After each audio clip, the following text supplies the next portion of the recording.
And tonight we are coming to you from New Mexico, where once again humans have ventured out and touched the bounds of space. This time in this craft right behind me. We've been here all week, and we're going to get to this new era of space travel a little bit later in our show. But first, we're going to bring you the latest in Hawaii right now, where wildfires are raging. The fires racing through Maui, where desperate search and rescue efforts are still underway. Officials say at least 53 people have died so far, and 6 wildfires are still actively burning there, and the death toll is expected to go up even more. You can see those images on your screen right now. This is what parts of the town of Lahaina look like, completely reduced to ashes. People desperately escaped that area in the middle of the night. Let's go! Let's fire to there! Go! Let's go!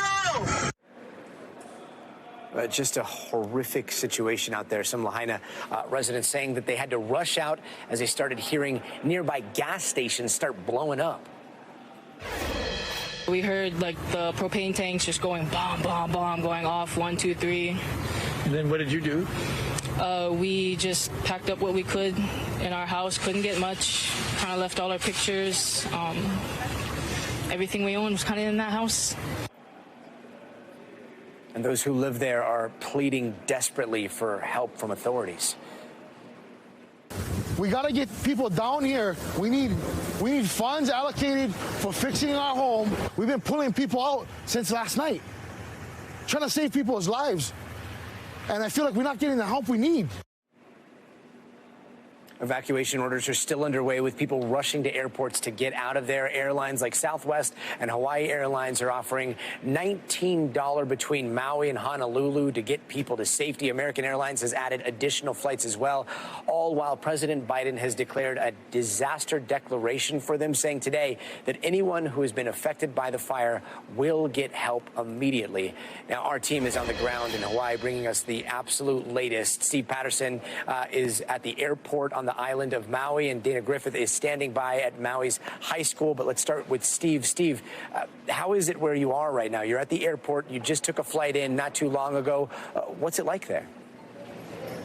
Yeah, it is a mix, Gadi. It's a mix of people, especially tourists, who are just trying to escape what has become really a travel nightmare. Camped out at this airport for hours, if not days. There's a woman who's been sleeping to my right, who spent the last 2 nights in this vestibule area, this courtyard area next to the TSA pre-check line. She's trying to get out, and so many others are just like her. In fact, on my flight on the way in, you could hear more of the heartbreak, especially from the pilot as I was flying in. Mournful, regretful, knowing that people on board that plane were going to see their neighborhoods for the first time. So that's kind of the mix of emotions here. There's also people who are just sick and tired of waiting. One guy slept in his car, I believe on his honeymoon. I want you to hear about what he's been through. Listen to this. Last night we slept in a Costco parking lot in our Jeep, our rental car. And we got to see how much of an area, like the whole city, is burned down. And it's just like, it's just absolutely unreal to actually see that with your eyes, something you never think you're going to see. Unbelievable sadness and devastation, and people, of course, reacting to it, but also people trying to get out. Another 14,000 people, according to a travel official we spoke to, expected to try to flee again tonight. Gadi? 14,000 people. They're saying right now that the Lahaina fire is 80% contained. There are 6 fires that are burning. Does it look like they've got a pretty good wrap on some of these fires, or are they starting to actively spread to other areas? Yeah, I would think that if there is any good news in any of this, it's that the firefighters have made really good progress. The winds that were once 70, 80 miles an hour have really died down. It's still windy here, but it's nothing like it was just a few days ago. So with that, they're able to get more containment on those fires, although numerous are spread out, are slowing down, and there's a significant perimeter on most of them. At some points, 80% contained. That's a huge number, so at least they are not spread. I would say the major firefighting operation, as far as worry about it spreading to other communities, has been solved. However, there's a huge humanitarian crisis on the ground. There's so much devastation. And of course, there's so much heartache. Gadi? You heard that from one of the people that we heard from just a little while ago, just asking for that help, saying that they need help. They have nothing left. You're at the airport. Are you seeing a lot of aid come in? I know sometimes it takes a little while to mobilize some of the relief coming in, but does it look like they're getting some of what they need? Yeah, I mean, we've seen busloads of people. You know, obviously there's a concerted effort to try to help people, especially, as you mentioned, with the flights, doing their best, making them as cheap as possible to get people off the island, alerts to people that are coming in. Do not be here if you don't need to be here. That is going to help us certainly with the way people are sort of transporting, you know, and trying to get off this island. But, you know, obviously Biden declaring a federal disaster, that's going to make federal money and obviously FEMA a lot more mobile on the ground here. The real challenge is the island nature of Maui. It's remote in some ways. It's hard to get to certain areas where they need to get that aid. And this island needs communication restored. It needs fuel. It needs food for people that are still here. This really is something of a humanitarian crisis, and it's going to take a whole lot more, especially according to the governor, to be able to get things back to where they were. Gadi? Just a reminder of all the things we take for granted. Steve Patterson, thanks so much.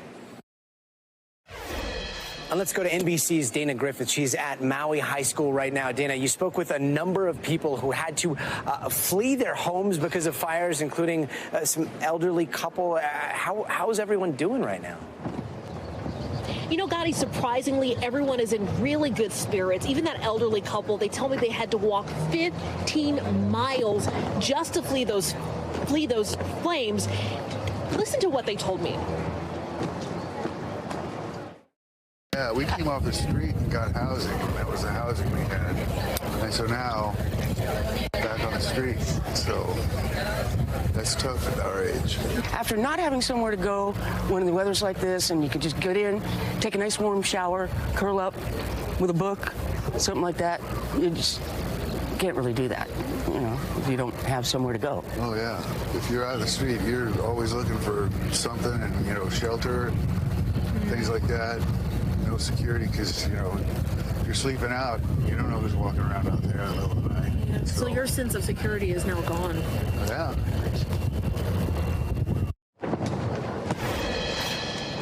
And Gadi, the interesting thing about that conversation that couple told me, I asked, what are you going to miss most about your home? First of all, I got to tell you, they found out through a text message from their neighbor that their home is gone. And I asked, what are they going to miss most? And they said locking the door. For them, that gave them a sense of peace and comfort. Now they have no home to go to. And that's what a lot of people who are here at this evacuation shelter have experienced. Their homes have burned down. Their pets have died in this fire. And they are grateful to be alive, but they're also processing the loss of the historic Lahaina area and also just their livelihood. This is a very sacred area. So to have all of this taken away is just hitting them very tough right now. Gadi. Do you remember the rain dance? Homes in a paradise, and that paradise lost. Firefighting efforts right now, are they still ongoing, or has most of the threat passed? They are ongoing, Gadi, and we've actually got some good news tonight. According to the Maui Fire Department, the fire is 80% contained. It's not out, but this is very good news considering those high wind gusts were dampening the firefighting efforts. We know that several people have been evacuated, some 11,000 residents and tourists. We know that even at Maui's airport last night, officials say some 1,400 people slept there overnight to try to get on those early flights out this morning. We've still got hundreds of people that are sleeping here behind us, and a lot of them also slept in their cars. So it's unclear exactly when residents will be able to go back into their neighborhoods to try to assess the damage. But a lot of them, unfortunately, Gadi, will be showing up to nothing but rubble. Dana, heartbreaking. Thanks so much for joining us. And we keep hearing over and over that people in Maui were caught totally off guard by this wildfire. They didn't even have the time to realize how fast those flames were chasing them. And our next guest sent us this video of the moments leading up to his escape from his home with his grandfather. You can see those flames there. Dustin Kaleopu joins us now. Dustin, I got to ask, man, how are you doing? How's your family doing right now? I'm lucky. My family is lucky to be here. There are 13 of us staying with a family member far away from Lahaina, where everything is burned down. It's just been frustrating hearing so many times over and over again that FEMA has been mobilized and the military and the Army Reserves and National Guard. Our family back in Lahaina has not been getting any help from officials. And today, actually, right now, some of the family members in my home, my brother included, went out to Lahaina in a convoy of trucks with food donated by community members, water, cans of gasoline for people to fuel their vehicles to be able to leave Lahaina. All of these things provided by the community without the help of the government, who said they would be providing assistance. And on their way to Lahaina, they were met with resistance. And I'm not sure if it's bureaucratic red tape, if it's just tension with our first responders who are overworked and extremely tired right now. But it's been very difficult to get these necessities out to our families. They've been without electricity, without water, without food. They've been unable to leave. Some of them unable to go home. People camping in their cars. It's been chaos. Dustin, so this convoy, this was a convoy carrying supplies from the community, trying to get to another community to give them what they didn't have, and they were met with resistance? They were met with resistance, and that's why, again, us here in Maui are so confused as to why we keep hearing about the president declaring this proclamation and the governor and county officials making these remarks about sending out assistance. And when the community steps in to do that, they're met with resistance. That's become very, very hard to understand here.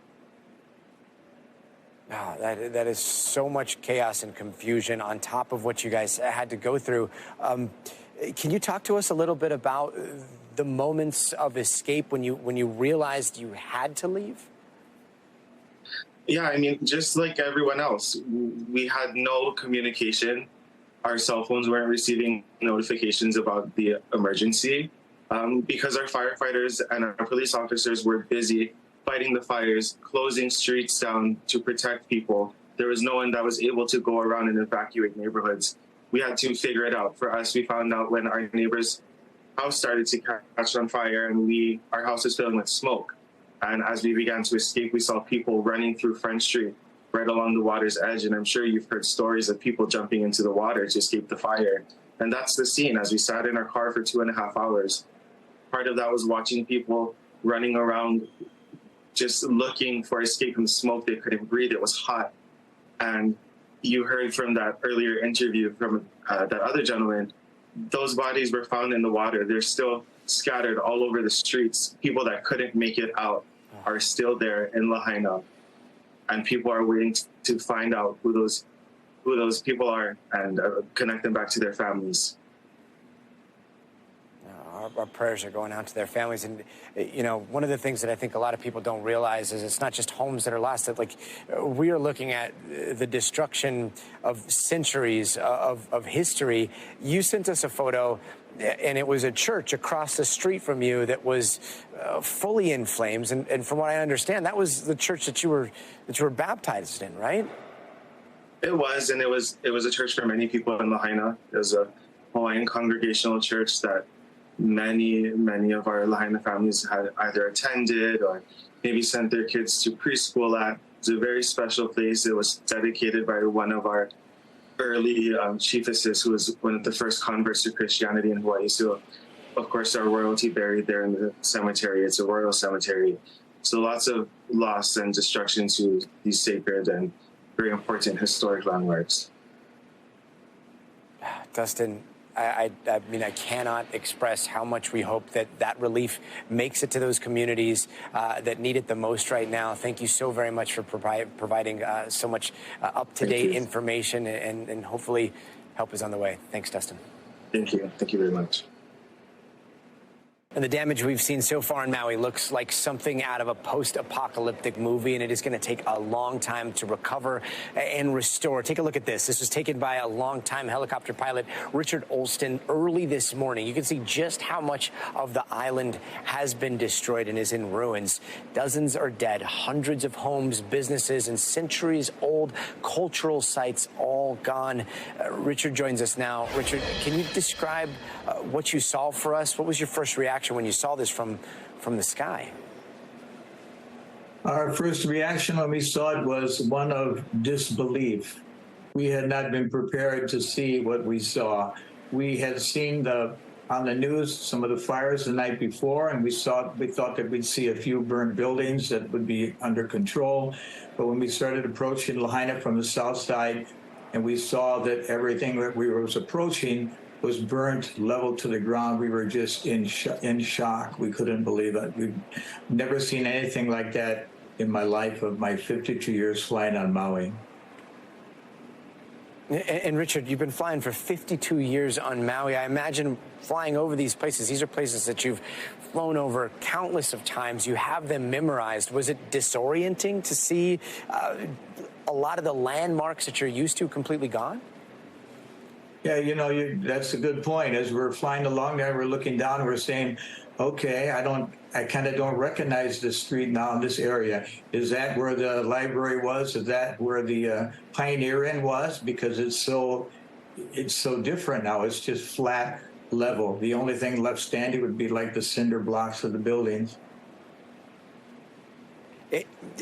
You got to fly over this area, and there are so many people right now that are looking for any information that's coming out of there. And we're hearing numbers. We've heard the death toll. We've heard hundreds of homes lost. And then you see images like that, and you have to think, the numbers that we're hearing right now, do you think that they may be lower than they actually are based on what you've seen? Well, I'm certain that there's over 300 buildings destroyed. Of that, probably 250 houses, I would think. And then I'm sure that, unfortunately, the death toll will rise also as they continue to search through the area, unfortunately. And your company gives helicopter tours around Maui. The winds around Hawaii have been so strong because of Hurricane Dora. That's a big reason why those fires were so hard to contain. Was it hard to fly for your helicopter in those kind of winds? And does it seem like things are dying down in a way that firefighters are finally going to be able to get a handle on this? Well, that morning, it was a little less severe. Monday and Tuesday was the most severe of the winds. And that's Tuesday night is when the fires broke loose and we had the big problem. It was probably blowing 40 to 45 miles an hour at the airport where we departed. And then on the south side of the mountain, the wind would speed up as it went down the mountain. It would probably going 60 miles an hour, even 70 miles an hour sometimes. So for the fire department to be able to battle that type of a wind with the wind picking up the burning debris and just flying it for great distances to set other fires, very difficult. It's almost a miracle when you see the buildings that are still standing, especially with those winds as strong as they were. Richard Olson, thanks so much, and safe flying. Wow. And coming up, it is not just the writers and actors that are out of work. The Hollywood strikes are forcing talent agents to lay off workers. Then coming up a little bit later this hour, an up-close look at Virgin Galactic's launch to space with tourists. This is the part where they're seeing Earth move away and seeing space come into view and seeing that they're going to space, and just, it is an incredible feeling.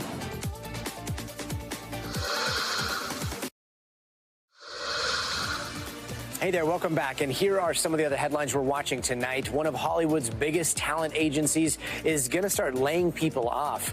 The Creative Artists Agency could let around 60 people go across a couple of different departments. And this is all happening as the writers and actors strikes bring show business to a standstill. And the Twitch streamer accused of inciting a riot in New York City last week is speaking out. He jumped on Twitch for the first time since thousands of fans gathered in Manhattan for a PlayStation giveaway. I am beyond, bro, disappointed. Beyond disappointed in anybody who became destructive that day, bro. 100%, bro. That is not cool. And that social media star faces charges for inciting a riot and unlawful assembly. New York City Mayor Eric Adams wants the White House to declare a state of emergency over the migrant crisis. Some asylum seekers in New York are sleeping on the streets because shelters ran out of space. And the U.S. inflation rate edged up 3.2% last month. It's slightly a faster pace than the 3% we saw in June. Food prices and housing costs are behind the uptick. And this is the first time inflation has gone up in over a year. And it's going to cost you a bit more to stream Disney Plus without commercials. Today, the company announced a new premium version with Hulu, which will cost $20 a month. Disney Plus by itself would cost $14 a month, but only $8 with ads. And earlier today, former President Donald Trump pled not guilty to 3 charges in the federal case investigating his handling of classified documents down in Florida. And you might be thinking, like, didn't he already do that back in June? And you would be right. But 2 weeks ago, federal prosecutors added 3 additional charges to the case. For his part, Trump wasn't in court today, but 2 of his co-defendants were. His former aide, Walt Nada, also pled not guilty to the revised charges. His other co-defendant, Mar-a-Lago property manager Carlos de Oliveira, delayed his arraignment because he didn't have a Florida-based lawyer. And joining us now is NBC's Ryan Riley. Ryan, can you walk us through today? What were these additional charges related to, and what's going to happen next? I mean, the big picture here is that this could result in, potential further delays in this case, because already you have 3 defendants, which complicates this. You have the classified information, which also just leads to delays. So overall, I think the picture is shaping up that this trial is going to be tough to set. They've also, Trump has gotten a judge that he would probably prefer. It's a Trump-appointed judge in this case who's been very receptive to his arguments. And in fact, the judge has been overturned by the appeals courts on some previous decisions that she made in relation to this case. So pretty generous a person for him to get. I think ultimately we'll probably end up with the trial here in D.C. That the special counsel is running in connection with January 6th and the election interference that Donald Trump is alleged to have partaken in being on the faster track, because that's a trial that only involves 1 defendant and is pretty simple overall. Doesn't involve those classified documents and those complicated issues that you have to deal with in the Mar-a-Lago case, where Trump's lawyers are even arguing that he should have a SCIF or a special facility set up at Mar-a-Lago so we can review those documents that the government alleges that he was not supposed to have in the first place. So there's just a lot more complicating factors in this Mar-a-Lago trial that are not present in the ongoing case in relation to January 6th. Wait, they're talking about a SCIF, like one of those secured, compartmentalized, places where everyone leaves their phone outside, and it's usually where you have like the highest classified briefings. Is that what they're talking about setting up at Mar-a-Lago? That's right. A pretty extraordinary ask there, considering the underlying charges here and the underlying conduct. They actually do want there to be a facility so that Donald Trump can review those materials in that sort of facility. And I think that's something that I don't think the government's going to take necessarily too kindly to, that he shouldn't have a special facility set up for him back in Mar-a-Lago, given the underlying conduct here. And what's the latest with the election interference case? Well, for one, the judge has some more security. Our own Daniel Barnes spotted Judge Chutkan being accompanied by 3 U.S. Marshals around the courtroom. Just last week I saw her sort of walking the hallways by herself. But given, I think, just the sort of already the information that Donald Trump has posted about her and just how these cases have gone in the past when he's targeted other judges or other prosecutors, I think that they're certainly taking precautions there. She's certainly going to become a very high-profile name, and we can expect, further social media attacks on her, and someone they want to be watching very carefully. But the hearing is set for tomorrow to deal with some of these protective order issues. Basically, they want to be able to turn over all the discovery to the defense, but make sure that it is not just posted on social media, and that any information that is protected is protected. And there's some arguments over what should be protected. Donald Trump and his counsel want to be able to speak about this pretty freely, but there are some pretty strict rules in D.C. about how you're supposed to deal with some of this pretrial publicity. So that's the issue we're going to deal with tomorrow. And then in a couple of weeks, we're going to deal with the issue of setting the trial, which could potentially come in the new year. That's when the special counsel wants to set it for January 2nd and have actually jury selection in December. Ryan Riley, thanks so much. And coming up, some of the stories trending around the world tonight. A presidential candidate was assassinated in Ecuador just 2 weeks before the election there. We're going to have the details. But first, you got to see this. You can see thieves running out of a luxury store in Glendale, California after stealing, get this, $300,000 worth of merchandise. 30 people were part of that robbery. You can even see some jumping into a getaway car. There were apparently 20 cars they fled in. Police are still trying to figure out who these people are. We'll be right back.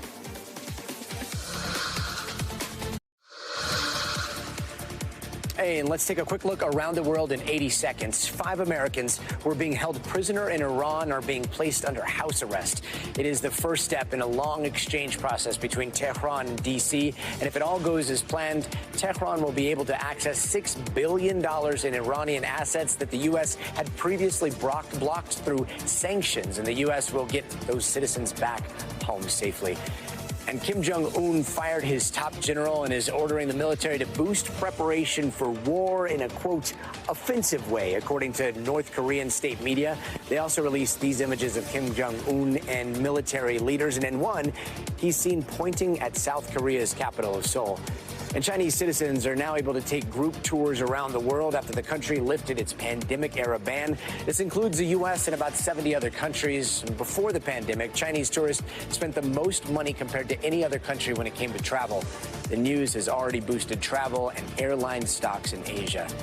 And temperatures are soaring in Spain and Portugal in what's being recorded as the 3rd heat wave of the year. Highs hit 104 degrees during the day. And in Portugal, hundreds of firefighters are battling a couple of fires that broke out last weekend south of Lisbon. In Ecuador, they are under a state of emergency after a presidential candidate was shot and killed during a campaign rally Wednesday night. 6 people were arrested in connection to the assassination, and 1 suspect has died in custody. In his final speech, Fernando Villavicencio promised his supporters he would root out corruption, and he was known for speaking up against organized crime in Ecuador. Moments later, he was shot as he was leaving that event, and we do want to warn you, the following footage may be upsetting.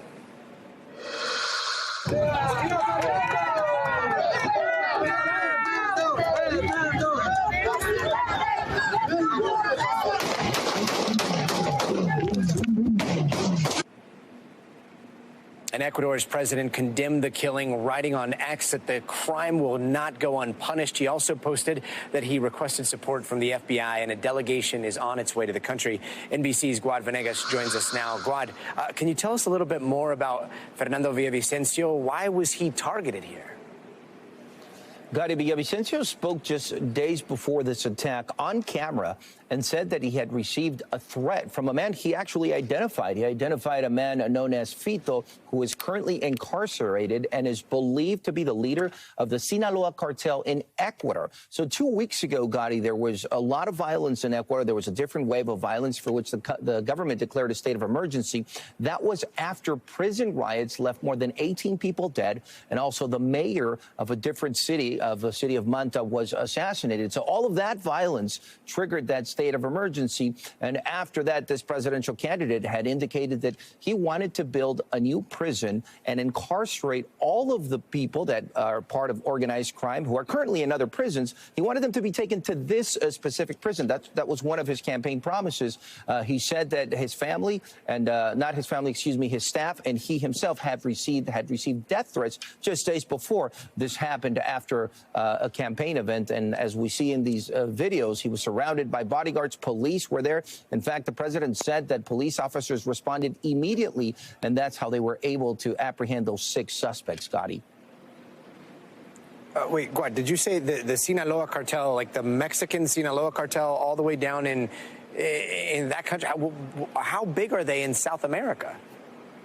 So, Gadi, what authorities have said is that much of the violence that has been seen in Ecuador is a direct result of organized crime. We've seen gangs inside of prisons and around the country fighting for that territory. Now, what authorities say is that Ecuador is used by organized crime to move the drugs out of South America.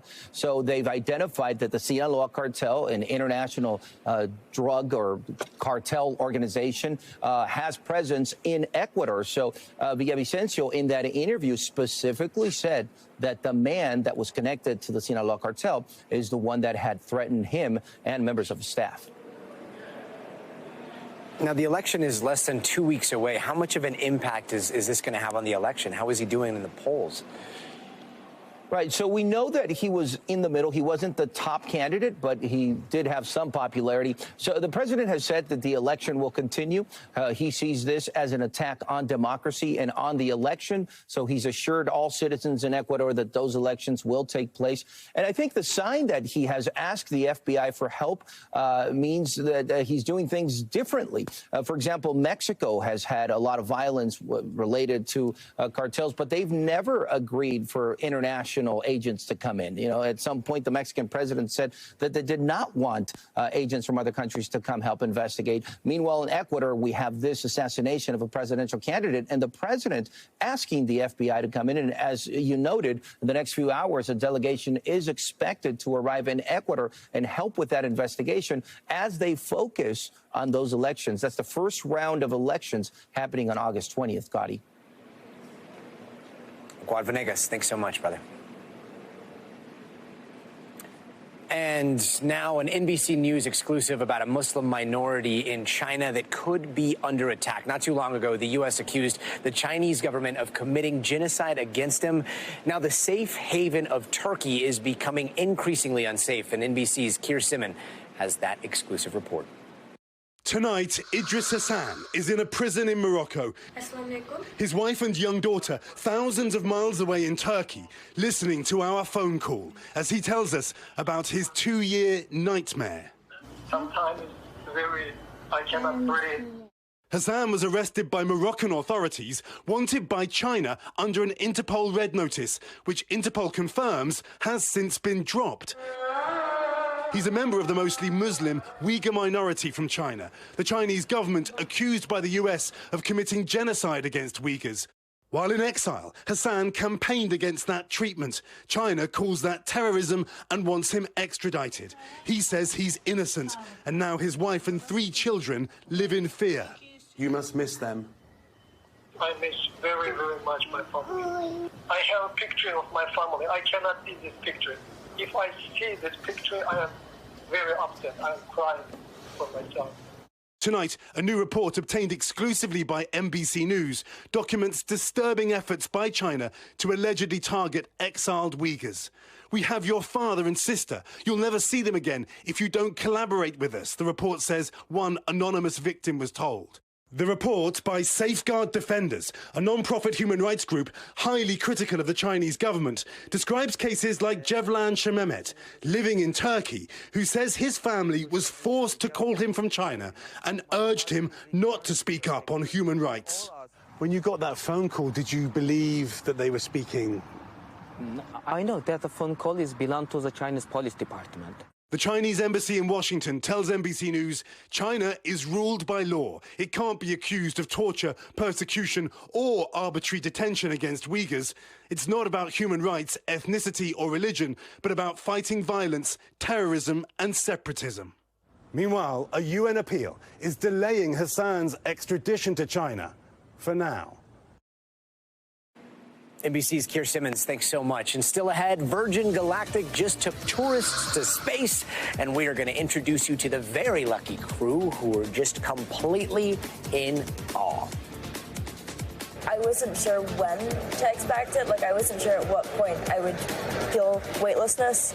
I thought it was a very weird sensation. It wasn't what I expected.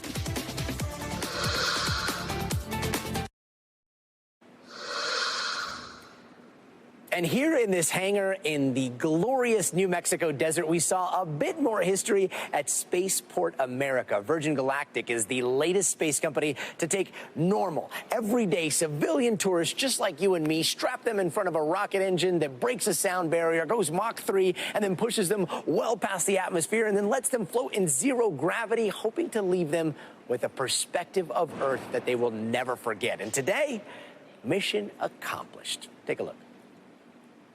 3, 2, 1, release, release, release. Ignition. Good control. There's Mach 1. The pilots have started trimming for that turn towards space. Trim is now set. There is max Q. That's the point of maximum pressure exerted on the vehicle by the atmosphere. Those on board are experiencing about 3 Gs right now and traveling over 1,000 miles an hour. That's incredible. I can imagine they're having quite a great time. We're at Mach 2. We're in the vertical, headed towards space.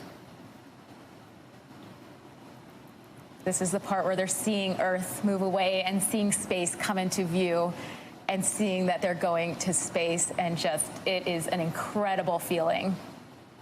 Amazing. The crowds here are just absolutely going wild. I can't imagine what's happening in Antigua with them cheering them on. That's incredible. Awesome. Go Keisha, go Anna, go John. So everybody on board has been cleared to unstrap and enjoy that zero-G experience. The pilots have unlocked the feather. That's the preparation so that they can raise the feather here momentarily. They're engaging the RCS as well. The feather is now starting to move on its way up.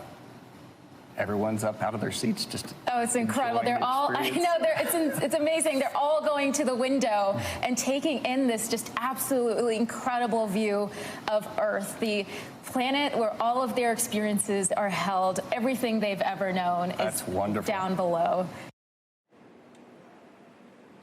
What a view. Back on Earth, the astronauts had all kinds to say about everything from experiencing zero gravity to becoming pioneers in the space tourism industry. And here's part of our conversation with the crew.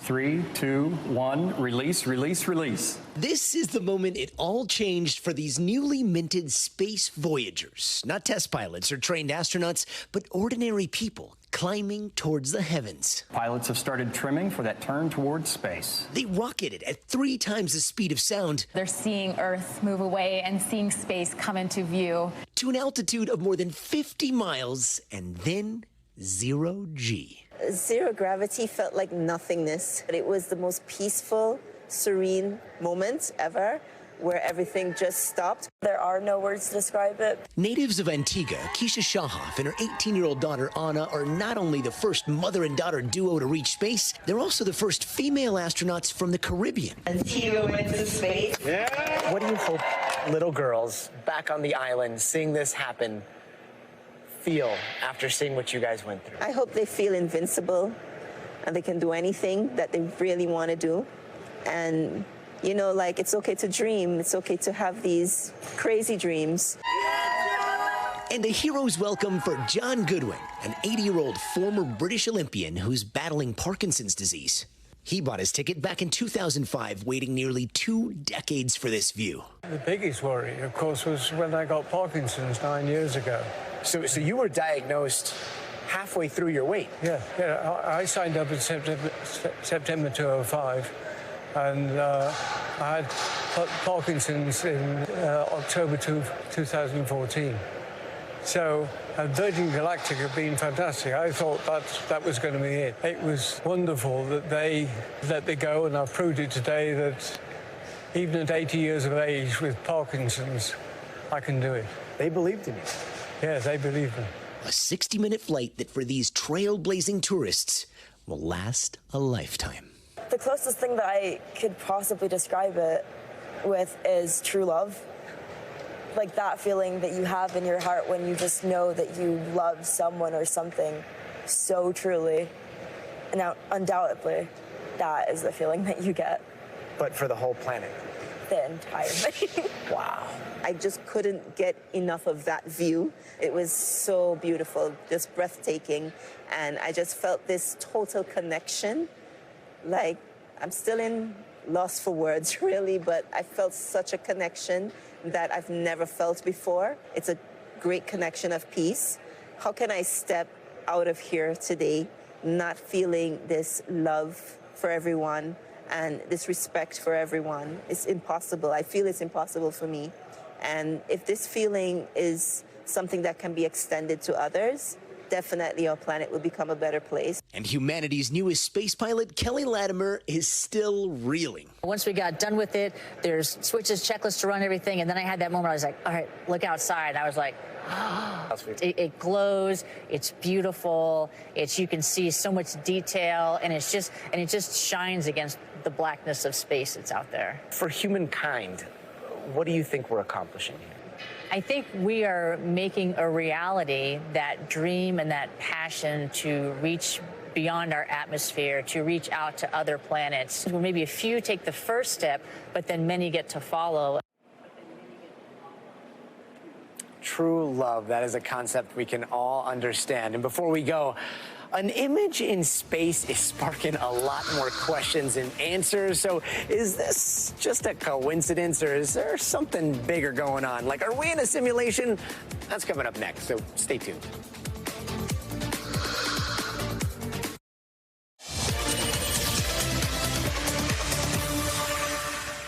Now, I don't know if it's because I'm literally at a spaceport right now or because I've read way too many sci-fi books, but it seems like all of a sudden humanity is poised to make all kinds of groundbreaking discoveries in the world of science.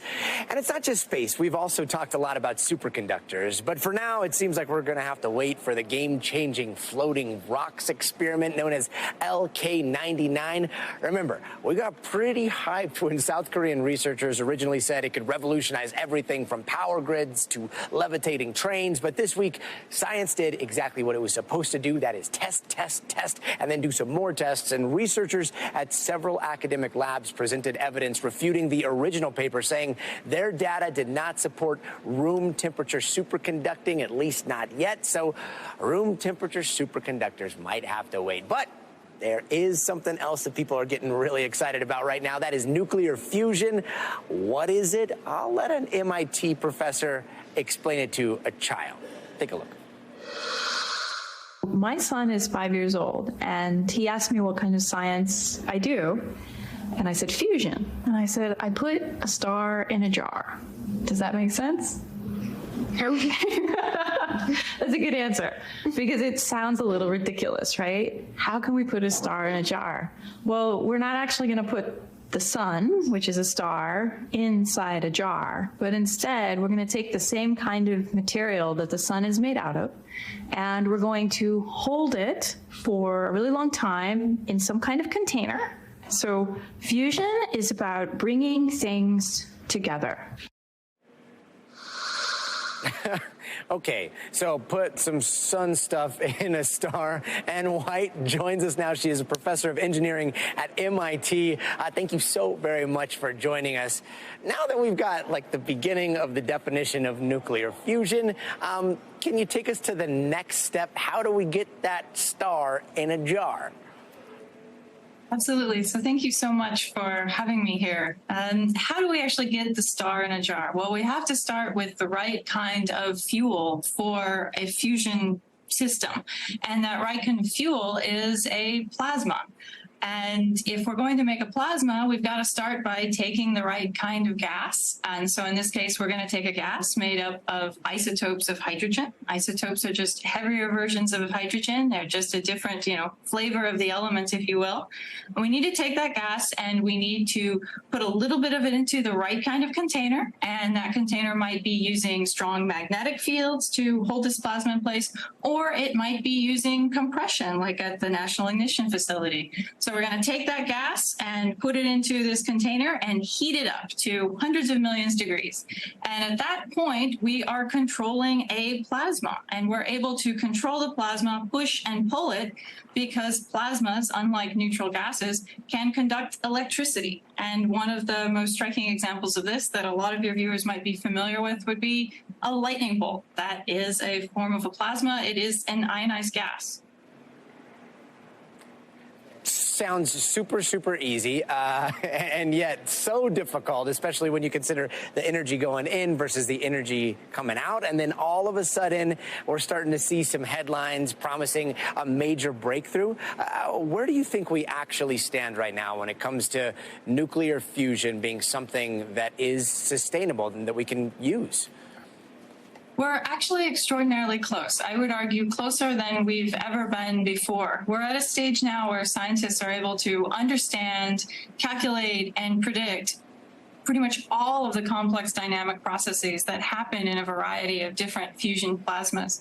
You combine that with a great deal of interest from private industry and private money getting invested into a wide range of different ways of confining that plasma and ultimately converting it into a net energy system and a net electricity system. And you've got the right kind of mix for some really tremendous breakthroughs to happen on a very fast path.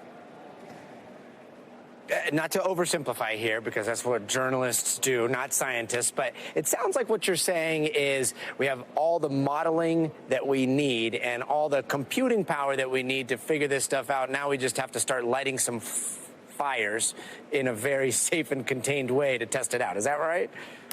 It's right, and it's not just my opinion. There's a lot of consensus reports that have been written by scientists. I'll point especially to our own country in the United States, which say that we are ready to do this. And several years of our community planning and thinking together about really why we want to do this and why it's the right moment to do this has culminated in a bold decadal vision from this administration at the White House to say, well, let's do it then. Let's build a fusion pilot plant. Let's build a system at scale that will demonstrate how we get the electricity produced from fusion. And so this gets down to a lot of really taking what we understand about the plasma physics and combining it with the engineering. To come back to a great question you asked at the very beginning, what does it take to get to that pilot plant? Well, we've got to get this plasma to the right condition so that we are producing enough fusion products in the form of very, very energetic neutrons, which are carrying so much kinetic energy. They're moving at 17% the speed of light. They're moving at 30,000 miles per second. We need to convert that kinetic energy into heat and then ultimately convert that heat into electricity. So again, we understand, the basic steps to do this, but actually putting it all together in a package that is functioning exactly the way we want it in a very reproducible manner is still a big challenge. And there's still a lot of sort of research and development to do along that path. But again, the key is we can accelerate it. Okay, last question, very quickly. Prediction, this is going to happen the next 5 years, next 10 years, next 20 years? What do you think? I think that we're going to see a lot of really exciting results happening in just the next 5 years. And again, if we can sort of live up to the bold decadal vision, you will see a demonstration of electricity in about 10 years. And sort of how we go from that sort of basic science, basic research and development, translating that to a working power plant that utilities are going to want to buy and want to put that clean electricity on the grid. That's an interesting question. And so I think that we'll be optimistic and we'll say, let's stick with the bold decadal vision, and we'll say 10 years, let's see electricity from fusion demonstrated. Professor White, that sounds like a very scientifically sound answer. Thank you so very much for joining us. And since we're talking so much about space tonight, we got to talk about one of the incredible images that we just saw come in from the James Webb Space Telescope. And it's making us question everything. Literally, look at this. Watch this. Zoom in right here. See that? That thing, that little question mark, almost like a clip art style question mark spotted floating out there in space. Well, it is causing a lot of buzz on social media, and it might look fake, but we promise it is not fake. And when you zoom out, it really is breathtaking. Look at it right there. In fact, it is the most detailed picture we've gotten yet of actively forming stars. And here now is astrophysicist Jana Levin. She's a professor at Columbia and the author of How the Universe Got Its Spots. You might have to change the title in the future to Spots and Question Marks. Professor, what the heck are we even looking at here? I mean, is this like a cosmic coinkydink, or is this like something more alien? It's quite amusing. I wish it was more alien. I wish I could come on here and say, like, this is an alien response. But if you think about the stars that were in the foreground that you discussed, that were young stars that are just forming, they're only 1,500 light years away. That means that the light that we're receiving now emanated 1,500 years ago. That was before the question mark was invented. And this question mark, which was identified well below it, is very likely background. It's much further away, probably. Much, much further away than 1,500 light years. It might be 1 billion light years or more. Further away, and it's probably 2 galaxies interacting in the background. And it's lovely that it looks like a question mark, but it is an accident, I suspect. Yeah. Oh, wow. So 2 galaxies interacting, not like. I'm glad that you got the timing right. I know Dr. Evil's father may have invented the question mark. Obviously, that was not 2 billion years ago. Right. We don't know if the question mark was invented. Yeah. Right. How unusual is an image like this? Have we seen question marks or exclamation marks or any other weird marks in the sky that just look like something that we know? Yes, it's sort of a long-standing joke that there was a deep galactic image that looked like it had the initials SH for Stephen Hawking, and this was, touted for a long time. I mean, in jest, but yeah, it happens. I mean, if you have a lot of these beautiful bright spots, you can see from that image how orange it is, how red it is. And that's a very good indication that it's probably far away. The universe is expanding, and the galaxies are probably moving just a very, very little bit in this expanding space. But the expansion of the universe causes things to become redder the further away they are. So the suspicion is that these are distant galaxies that are probably colliding, that material is being torn apart, and it just happens to be this coincidental angle that it looks like this question mark. If they are as far away as we suspect they are, that they were emitted long before language emerged on the Earth, let alone question marks. Yeah. Thank you again for that timeline. It looks like the universe is just reminding us to continue to question as much as we possibly can. Thanks again. Lovely to talk to you. Thank you so much. And finally, I want to end with sharing something that I heard from the pilot of this, Kelly Latimer. She was talking about the right stuff. We were having this conversation, the right stuff, like the good old-fashioned, you had to be the smartest in the class, the best fighter pilot, that you had to have the best vision. And that's a concept that I grew up hearing about. My grandfather was a naval aviator. He was like the pride of our family. He went on to work for NASA. He was an engineer for the Apollo mission. And so when I think of the right stuff, I think of Buzz Aldrin and Neil Armstrong and NASA and all those people that propelled us into the stars. And when I was talking to Kelly about that, she kind of shifted my perspective. She said, yeah, the right stuff, but the right stuff is changing. We're still going to need those giants that are going to explore the cosmos and push us further. But when they went out there, they found a perspective that they thought everyone should experience, and that is the ability to look back at Earth and to see what a miracle it is. And so these days, they're giving us the right stuff. And that's what missions like this are really all about. They're about empowering everybody on Earth that wants to go to space, the ability eventually to go to space. And never in the history of humanity has that been more of a possibility. That is a sentiment my grandfather would wholeheartedly agree with. It's something that I've been thinking about all day. Thank you so much for joining us here with this special program. I'm Gadi Schwartz. You've been watching Stay Tuned Ad Astra. But until then, stay tuned now.